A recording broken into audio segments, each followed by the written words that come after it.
전보다는 좀 못 읽으시군요. 웃자고 한번 이야기한 것입니다. 전에는 성경을 참 또록또록하게 우리 교회에서 제일 잘 읽으시더니 오늘 더 멋지게 읽으셨습니다.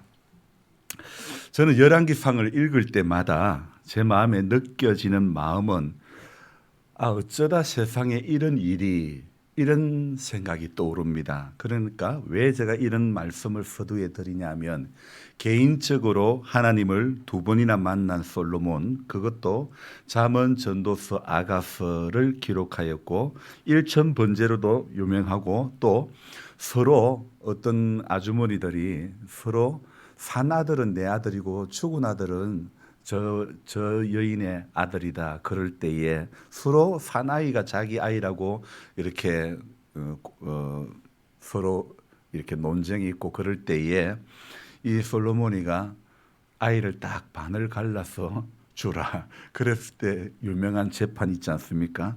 명판결이 있지 않습니까? 그런 명판결로도 유명했던 솔로몬. 그리고 전도서 말미에 일의 결국을 다 들었으니 하나님을 경외하고 그의 명령들을 지킬지어다. 이것이 사람의 본분이다. 이렇게 말씀한 주인공이지 않습니까?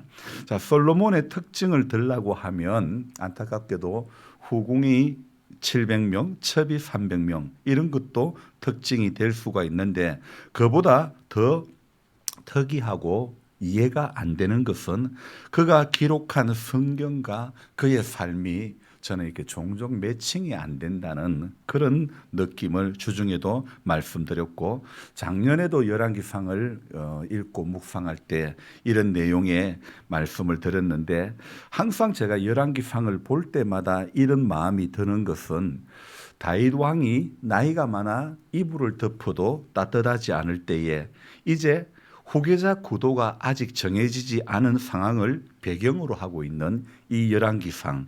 그래서 열왕기상을 시작하면서 먼저 다루고 있는 내용이 후계자 구도에 대한 내용이 제일 먼저 나오지요. 다윗의 아들인 이 아도니아가 반역을 일으키는데, 이 아들은 성경은 이렇게 이야기하고 있죠. 용모가 심히 준수하고 한 번도 자기 아버지를 너 왜 그렇게 했느냐 이렇게 서운한 말 하지 않도록 한 번도 그렇게 한 적이 없는 아들이었다고 이야기하고 있죠. 요즘 말로 엄친아 같은 그런 아들이었는데, 이 아들이 스루야의 아들 요압과 제사장 아비아들과 모의하고 반역을 일으키고 마는 것입니다. 그런데 이 아도니아는 한 번도 너 왜 그런 일을 행했느냐 이런 서운한 말을 한 번도 듣지 않았던 아들이었는데, 너무도 큰 것을 이 아들이 터뜨리고 말지 않습니까? 반역의 과정에 아버지의 후궁과의 동침을 하고만 아도니아, 그리고 또 이 아도니아는 후계 구도가 이렇게 확실히 정해지고 난 다음에 밧세바를 찾는 그런 후궁과의 동침은 압살롬이가 했죠. 그 아들이 했죠. 그리고 또 후계 구도가 확실히 정해지고 난 다음에는 이 아도니아는 밧세바를 찾는 것입니다. 그것이 3장 13절의 말씀인데, 핫깃의 아들 아도니아가 솔로몬의 어머니 밧세바에게 나아온지라. 2장인가요? 제가 헷갈립니다.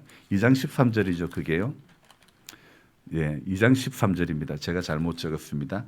밧세바에 나와 가지고 밧세바에 나올 때 밧세바가 묻습니다. 네가 화평한 목적으로 왔느냐? 대답하되 화평한 목적입니다. 아도니아는 밧세바에게 이렇게 말합니다. 내가 드릴 말씀이 있습니다 라면서 입을 여는데, 당신도 아시는 바 이거니와 이 왕위는 내 것이었고 온 이스라엘은 다 얼굴을 내게로 향하여 왕으로 삼고자 하였는데, 그 왕권이 돌아가 내 아우의 것이 되었음은 여호와께로 말미암음이니이다.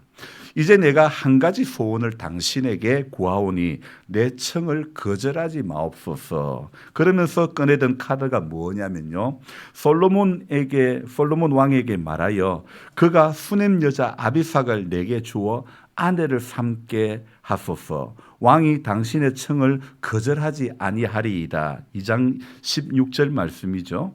자, 그러면서 바세바가 아도니아의 청을 솔로몬 앞에서 말하는데 20절입니다. 2장 20절입니다.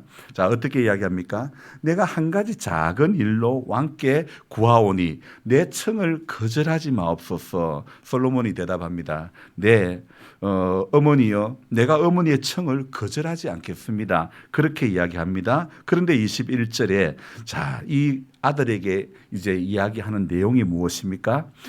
수넴 여자 아비삭을 아도니아에게 주어 아내를 삼게 하소서. 이렇게 청을 이야기하죠. 어머니의 청에 솔로몬은 어찌하여 아도니아를 위하여 수넴 여자 아비삭을 구하시나이까? 그는 나의 형이오니 그를 위하여 왕권도 구하옵소서. 22절에 그렇게 이야기하죠. 그리고 2장 23절에 아도니아가 이런 말을 하였은즉 그의 생명을 잃지 않으면 하나님은 내게 벌을 위에 벌을 내리심이 마땅합니다. 이렇게 이야기합니다.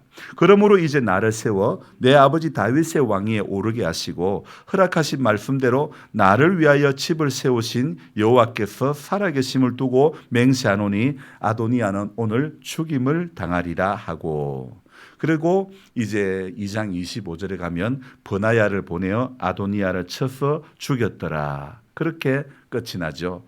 이렇게 한 번도 너가 어찌 이런 일을 하였느냐, 아버지에게 이렇게 서운한 말을 들은 안 듣게 했던 아들이 아버지를 수종들은 수넴 여자를 달라고 하는 그 부탁으로 결국은 죽임을 당하고 말지요.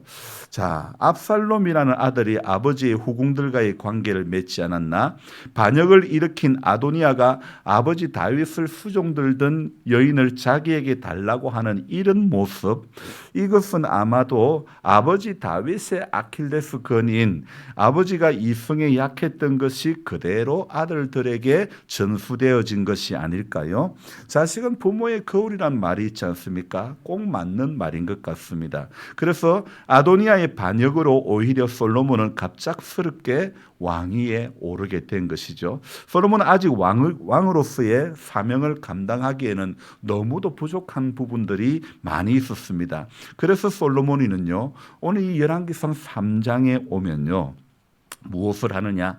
하나님의 마음에 드는 기도를 하나님 앞에 올리고 하나님은 또 응답을 하시는 그런 내용이 오늘 이 3장에 나오는 것입니다. 그래서 하나님 앞에 하나님의 마음에 드는 기도를 드렸고 하나님은 응답하시는데요. 오늘 이 솔로몬의 기도의 내용을 보면서 우리의 삶 가운데서도 또한 다시 오늘 제목 무엇이라고요? 기브온에서의 솔로몬으로 우리가 다시 돌아가야 된다는 것입니다. 여러분, 영주 시내에 가면 백다방이라는 다방이 있습니다. 춘향에 있는 다방하고는 전혀 다릅니다. 저는 춘향의 다방에는 안 가봐서 잘 모르겠지만 이 영주 백다방에는요, 각종 커피와 음료를 주로 테이크아웃이라고 주문한 음료를 가지고 나가서 마시는 그런 곳입니다. 물론 매장 안에서도 마실 수 있긴 하지만 주로 들고 다니면서 마시는 용도로 사람들이 더 많이 사가는 거죠. 거기에서 저는 주로 따뜻한 아메리카노를 주문해서 차 안에서 운전하면서 홀짝홀짝 마시곤 하는데요. 그런데 보니까요, 한겨울에도 차가운 아메리카노를 주문하는, 차가운 음료를, 얼음을 띄운 음료를 주문하시는 분들이 제법 많은 것입니다. 그래서 저는 백다방에 가면 어떤 아메리카노를 달라고 그러냐면 떠아 주세요 그럽니다. 떠아가 뭡니까? 뜨거운 아메리카노. 그런데 얼음 동동 띄운 아메리카노를 드실 분들은 가자마자 뭐라고 이야기한다고요? 주세요. 그런 거요. 아이스 아메리카노를 주세요. 그런데요, 참 세상은 재미나는 세상입니다. 가면서 이 전화기에서 미리 주문도 다 됩니다. 다 주문도 하고 결제까지 다 되고, 아니 내가 가기 싫다면 배달 앱을 통해 가지고 배달까지도 다 되는 거예요. 그래서 제가 주문하러 이제 매장에 들어가 보면요, 오토바이 그 라이더들이 배달하시는 분들이 종종 마주쳐요.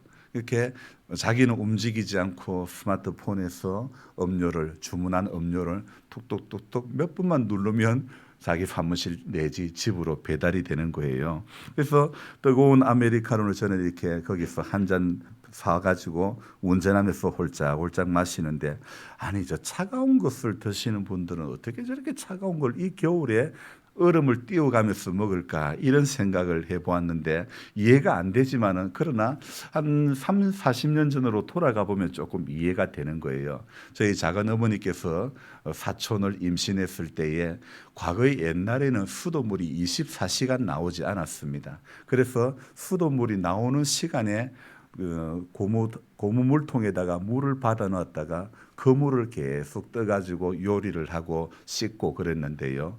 그 고무물통 안에 있는 물들이 겨울에는 얼거든요. 근데 그 얼었던 이 얼음을요, 숙모랑 저는 야금야금 이렇게 그 얼음을 깨 먹었던, 숙모가 임신했을 때 한참 그렇게 그 얼음을 깨서 먹었던 기억이 나는데, 뭐 임신했을 때는 먹는 것도 보는 것도 다 중요한데 우리 작은 어머니께서는 참 그게 맛이 있었던 모양입니다. 겨울에 얼음 먹었던 것을 생각해 보니 요즘 아메리카노, 이렇게 아이스 아메리카노 드시는 분이 조금은 이해가 갑니다. 그래서 어떤 분은 언제나 차가운 음료를 이렇게 마시는 사람들이 있죠. 일명 얼죽아라고, 얼어 죽어도 차가운 아메리카노를 먹는다고요. 좀 재미나는 말들이 있는데, 이제는 봄 기온이 많이 찾아왔죠. 그래도 아직 쌀쌀하고, 게다가 2주간 눈이 몰아서 이렇게 왔었고, 하지만 차가운 겨울 날씨에도 꼭 이런 어떤 음료, 차가운 거를 마시는 사람들이 있다는 것. 그래서 카페는요, 얼음이 떨어지지 않는다는 거죠. 눈보라가 치는 상황 속에서도 맨손으로 아이스 아메리카노를 들고 마셔야만 되는 그런 사람들이 있다는 거죠. 지난 주 중에요, 저는 분당 우리 교회 이찬수 목사님을 설교를 들었는데, 그 설교 가운데 목사님이 우려하는 것이 무엇이냐면요, 지금의 문화가 엄청 중독성이 있는 문화라는 것입니다. 제가 한번 물어볼게요. 손이 가요? 손이 가? 어디에 갑니까? 네? 예. 그 왜 그렇게 기억을 할까요? 새우깡에 손이 가는데 왜 그렇게 기억이 될까요? 계속해서 반복해서 듣다 보니까 손이 가는 거예요. 손이 가는 거예요. 그래서 이 리듬이 우리 안에 자연스럽게 읽혀졌던 것이죠. 이런 텔레비전 광고의 영상이 반복되니 우리 기억 안에 고스란히 남은 거죠. 하지만 이것은 반복이라고 할 수 있지 중독이라고 말하기는 좀 그렇는데, 요즘은 너네 할 거 없이요, 전부 스마트폰에 중독되어 있는 그런 사람들이 너무 많습니다. 90을 바라보는 할아버지도 이 유튜브 영상을 듣고 보고, 갓난 아이들도 영상을 보고 듣고 이렇게 살고 있죠. 요즘 우리 사회의 가장 큰 이슈가 바로 이런저런 것에 중독되는 것이 가장 큰 이슈 중에 하나라고 생각되어집니다. 미국의 어떤 한 주립대 연구팀의 발표에 따르면요, 철결핍성 빈혈 환자의 약 60%가요, 어디를 의존하냐면요, 그 얼음 중독 현상을 보인다는 것입니다. 이해가 됩니까? 철결핍성 빈혈 환자의 60%가 얼음의 중독을 이렇게 가지고 있다는 것입니다. 혈액순환에 문제가 있는 사람들이 여름이고 겨울이고 상관하지 않고 아이스 아메리카노를 마시는 경향이 많다는 뜻입니다. 저는 거의 따뜻한 음료를 마시는 편입니다만, 특별한 경우가 아니면 따뜻한 아메리카노를 주문해서 마시는 것을 좋아하는데, 그래서 집에서 저는 주로 핸드 드립으로 내려서 마시는 것을 좋아합니다. 밖에서 사 먹는 커피는 맛이 없습니다. 왜냐하면 아주 가격대가 저렴한 제품의 원두를 사용하기 때문이죠. 그래서 될 수 있다면, 할 수만 있다면 집에서 직접 내려 마시는 커피를 좋아하기 때문에 외부에서는 될 수 있으면 많이 안 사 마시려고 합니다. 그런데 어떤 사람들은요, 남들에게 보이기 위해서 이렇게 테이크아웃 잔에 그 커피를 마시는 그런 경우도 있다고 합니다. 그래서 일부 심리학자들은요, 한겨울에도 아이스 커피를 마시는 것은 자신을 과시하려는 과시욕이나 튀려고 하는 그런 심리가 작용하는 것이라고 설명하기도 합니다. 커피뿐 아니라 옷이나 전자제품, 자동차 등도 내가 편리하기 위해서가 아니라 남들에게 보이기 위해서 더 좋은 옷, 더 비싼 전자제품, 더 좋은 자동차를 타는 경우도 있다고 합니다. 그러다 보니 나에게 맞지 않거나 내가 감당하지 못하는 것을 구입해서 그 비용 때문에 쩔쩔매는 사람들도 많은 것입니다. 흔히 카푸어라고 집은 없어도 차는 좋은 차를 타고 다녀야 된다는 거죠. 또 국산차는 절대 타지 않는다는 것이 원칙이고 사회 초년생이지만은 3000cc 이상의 자동차만 타려고 하는 젊은이들도 얼마나 많은지 모릅니다. 그러나 결국은 그 비용을 감당하지 못해서 헐값에 팔게 되는 그런 안타까운 사연도 많이 있습니다. 여러분, 교회도 그렇습니다. 더 화려한 교회, 더 큰 교회를 지으려다가 그 비용을 감당하지 못하여 낭패한 그런 교회들도 많이 있습니다. 제가 같이 성경을 읽고 있는 동갑내기 장로님, 이 안산에 그 교회가 안산에 한 예배당을 샀는데요. 그 교회의 예배당을 넘긴 교회는요, 이단 사역을 하는 교회인데 아주 또 부흥을 하고 더 큰 교회로 이제 지어가서 원래 있던 교회를 이 장로님이 섬기는 교회에다가 매각을 했는데요. 그런데 문제는 이 교회가 구입했던 교회는 사실은 교인이 얼마 되지 않습니다. 뭐 한 40명 가량 될까, 40-50명 될까 모르겠습니다. 그런데 몇십억을 대출을 해서 이전에 가서 그 교회를 사용하고 있단 말입니다.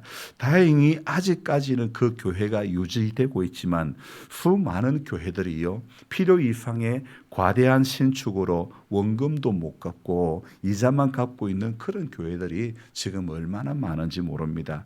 한 10여 년쯤 되었는데요, 판교 쪽에 한 교회는요, 연건평 8,000평의 교회를 이렇게 건축을 했다가 근데 빚을 너무 많이 지고 말았습니다. 결국 그 빚을 갚지 못하니까 이단인 하나님의 교회에 공매로 팔려버리고 말았던 그런 일들도 있습니다. 교회를 지어 이단에게 건물을 넘기는 부끄러운 일이 있었는데 바로 그 이유는 몸에 맞지 않은 옷을 입었기 때문이죠. 작년에도 그랬고 저는 올해도 이 열왕기서를 읽으면서 솔로몬이가 이 삶과 글이 매칭이 안 된다는 생각을 많이 했는데 제가 이 말씀을 드리려고 좀 전에 길고 긴 이야기를 했던 것입니다. 여러분, 솔로몬이가 꼭 그러했습니다. 자신의 형인 아도니아가 왕이 되겠다고 반역을 일으킨 상황 가운데서 급하게 왕이 된 솔로몬은 왕이 된 이후에 왕으로서 무엇을 해야 될지 이렇게 정확하게 몰랐습니다. 현재 왕위에는 올랐지만 어쩌면 자신의 몸에 맞지 않는 그런 옷을 입은 것과 같은 그런 모습입니다. 왕이 되고 나서 백성들을 위해서 무엇을 해야 될지 몰랐고 어떻게 해야 될지도 그렇게 모르는 상황이었죠. 그래서 솔로몬이 이 아무것도 무엇을 해야 될지 어떻게 해야 될지 아무것도 모르는 상황 가운데서 문제 해결을 위해서 한 것이 바로 기도였습니다. 자신이 왕으로서 무엇을 해야 할지 몰랐을 때 솔로몬은 하나님께 기도함으로써 어떻게 해야만 하는지 문제를 묻고 문제를 기도함으로 해결해 나갔던 것이죠. 기도함으로 하나님께 도움을 구하며 몸에 맞는 옷을 찾아가는 그런 모습을 보이고 있죠. 우리도 어떻게 해야 할지 모르게 될 때에 저와 여러분들은 변질되기 전에 솔로몬의 기도처럼 우리는 기도를 함으로 문제를 해결할 수 있는 그런 자리로 나아가야 되는 것입니다. 기도할 때 옷을 재단하고 몸에 맞도록 자르고 디자인할 수가 있는 것입니다. 솔로몬이 드린 기도, 오늘 우리가 읽은 본문은요, 솔로몬이 하나님께 드린 유명한 기도의 내용이 나오는 본문이죠. 그가 드린 기도의 내용은 하나님의 마음을 감동케 하였으며 하나님의 마음을 기쁘게 하는 그런 기도였습니다. 열왕기상 이 3장만 해도 타락하기 이전의 솔로몬의 모습 아닙니까? 그는 타락하기 이전에 얼마나요 하나님 중심의 사람이었는지 모릅니다. 우리가 바로 오늘 이 3장 기브온에서의 솔로몬과 같은 그런 모습으로 그 기도하는 자리로 다시 돌아가야 하는 것입니다. 타락하기 이전에 솔로몬이로, 범죄하기 이전에 다윗으로 돌아가야 하는 것입니다.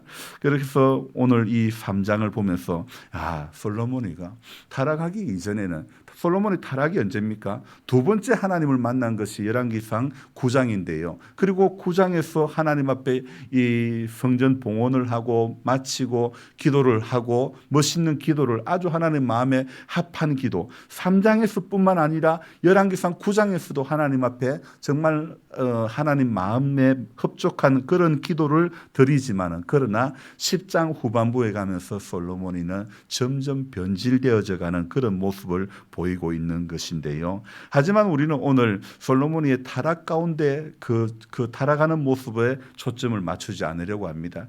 다시 그 솔로몬이가 처음 하나님을 만났던 기브온에서의 솔로몬의 모습을 우리가 기억하며 저와 여러분들이 그런 솔로몬의 모습을 닮아가기를 소망해야 되는 줄로 믿습니다. 솔로몬은요, 기브온에서 기도를 하는데 최선을 다하는 기도를 하는 것입니다. 그리고 최선을 다해 헌신하며 기도를 합니다. 4절 말씀 한번 볼까요? 4절 말씀 같이 읽어봅니다. 이에 왕이 제사하러 기브온으로 가니 거기는 산당이 큼이라. 솔로몬이 그 제단에 무엇을 드렸다고요? 1천 번제를 드렸더니, 솔로몬이 드린 1천 번제는 1,000마리의 제물을 하나님께 제사로 올려드린 그런 예배입니다. 기브온 산당의 제단이 아무리 커도 1,000마리를 번제로 드리기에는 오랜 시간이 걸렸을 것입니다. 그리고 1,000마리의 제물을 드리는 것은 그만큼 많은 비용이 또한 들어가는 일이죠. 자신이 할 수 있는 그런 한 해 최선을 다해 가지고 하나님 앞에 제사를 드렸던 것이죠. 근데 솔로몬은 전혀 아까워하지 않고 하나님께 기쁨으로 드렸음을 우리는 알 수가 있죠. 하나님은 바로 솔로몬의 그 기도에 응답하시는 겁니다. 그런데요, 안타깝게도 오늘날 우리 성도님들의 기도는 그냥 울려 퍼지는 메아리일 때가 많다는 것입니다. 기도 시간이 되니 기도하는 것이지 절박함이나 간절함이 없을 때가 너무 많다는 것입니다. 과거에는 정말 교회 와서 우는 성도님들이 참 많았습니다. 예배당에 오셔서 우는 성도님들이 참 많았는데, 지금은 그때의 그 우는 성도들이 좀처럼 찾아보기가 쉽지 않습니다.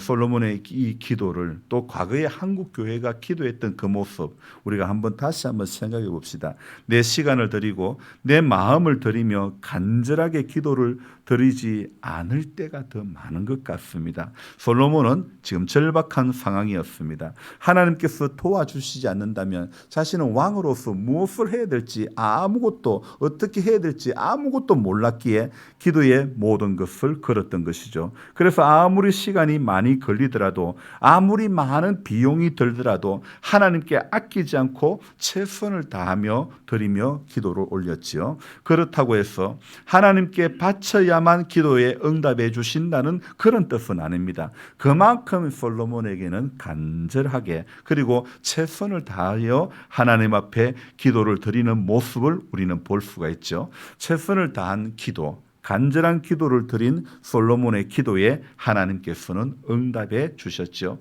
그에게는 듣는 마음, 지혜를 주시는 그런 것으로 응답해 주시고 백성을 잘 다스리고자 했던 원하던 그의 문제를, 그의 간구를 하나님께서는 해결해 주셨죠. 하나님이 도와주시지 않으면 우리는 아무것도 할 수 없고 또한 아무것도 아닙니다. 그러므로 기도하는 가운데 하나님의 뜻과 도움을 구해야만 우리가 살아야 하는 이유를 발견하고 또 살아갈 수도 있고 살아낼 수도 있는 것입니다.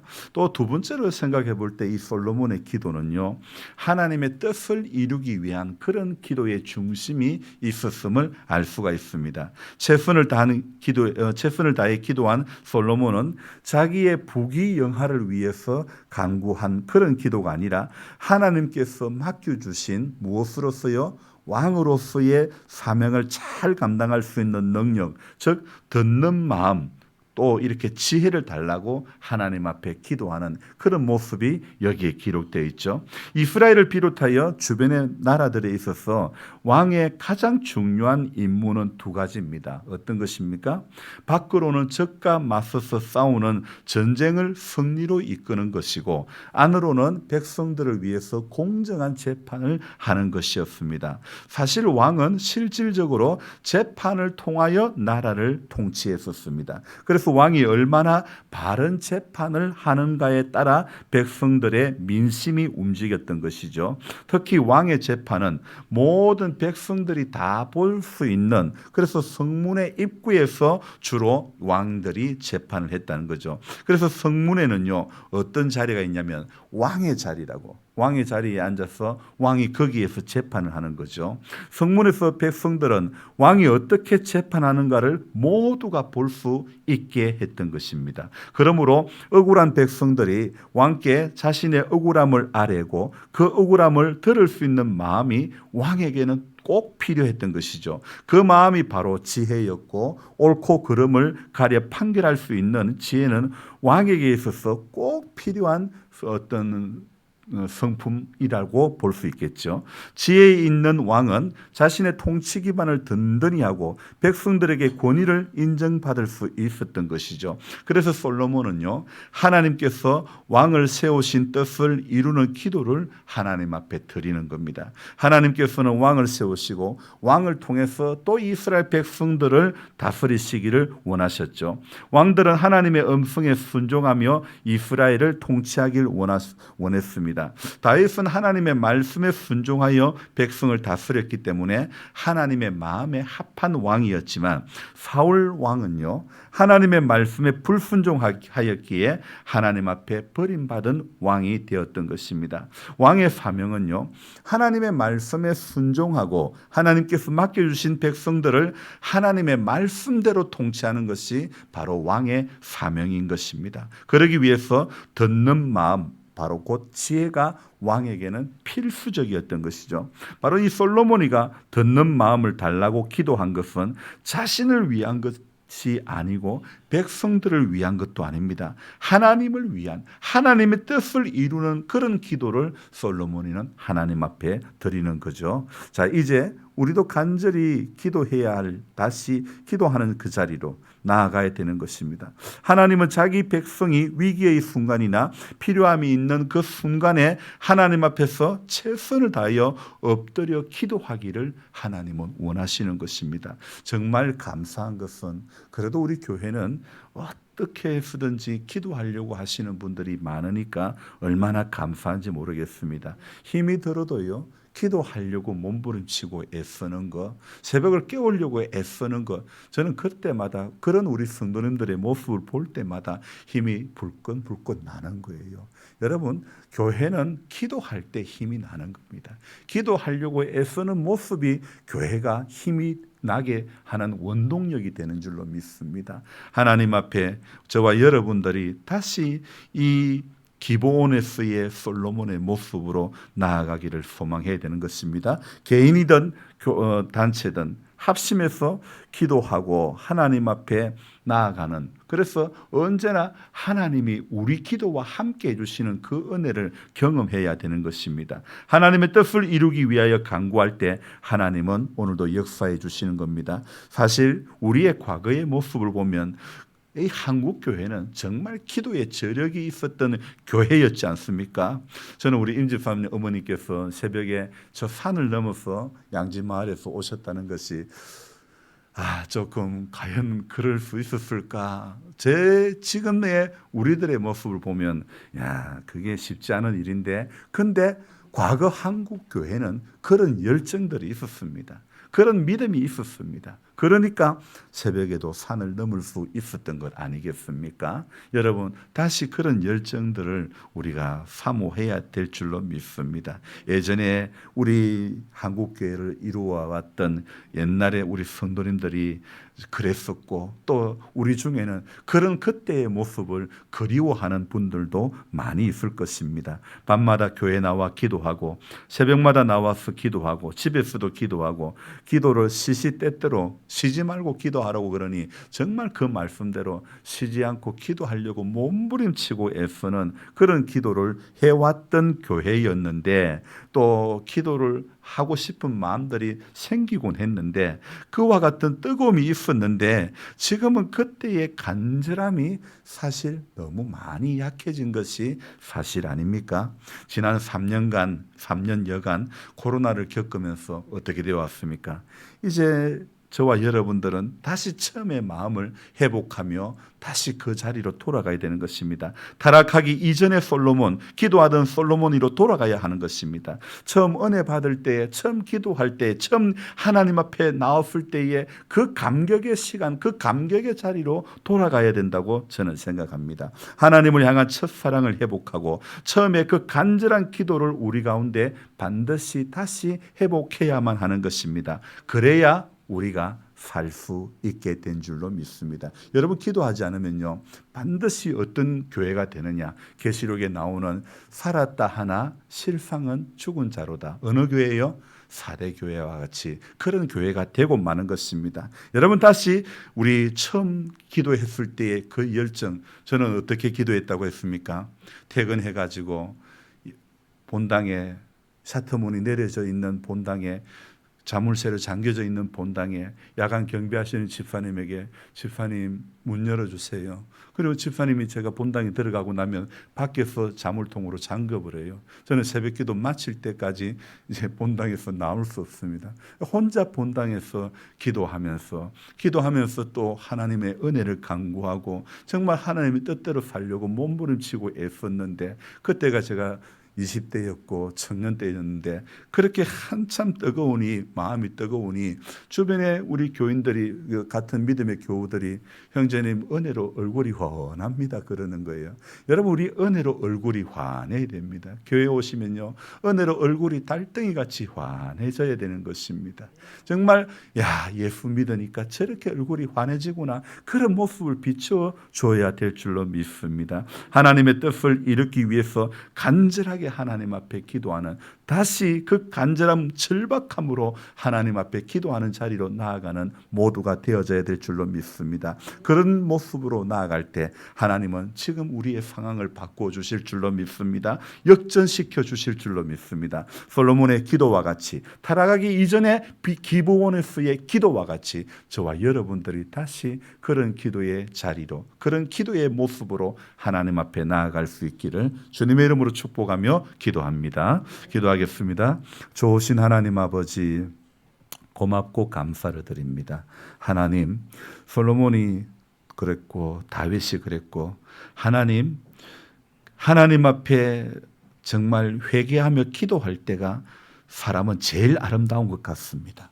누구라도 넘어지지 않을 사람 어디에 있습니까? 누구라도 다윗과 같이 정말 하나님의 마음에 합한 사람이라고 했지만은 타락의 순간들이 있었습니다. 솔로몬 아버지에게서 또 그 신앙을 배우고 자랐지만은, 그러나 기브온에서 기도했던 솔로몬이지만은 솔로몬도 역시 타락의 여정이 있었습니다. 하나님, 우리 역시 그렇게 안 될 수가 없는 것입니다. 그렇기 때문에 다시 하나님, 처음 은혜 받을 때에 이 열왕기상 3장에 기도했던 그 모습에 그 솔로몬으로 솔로몬의 모습으로 우리 모두가 다시 돌아가는 그런 은혜가 있게 해 주시옵소서. 지금은 과거에 비해서 너무 좋은 것들이 많습니다. 너무 화려한 것들이 많습니다. 그로 인해서 우리 마음이 둔해져 버리고 말았지 않습니까? 하나님, 세상의 좋은 것으로 인하여서 영적으로 둔해져 버린 그런 신앙의 모습으로 지금껏 지내오고 있지 않습니까? 하나님, 한국 교회가 잃어버린 것이 간절함입니다. 정말 간절하게 기도했던 그 열정들을 잃어버리고 말았습니다.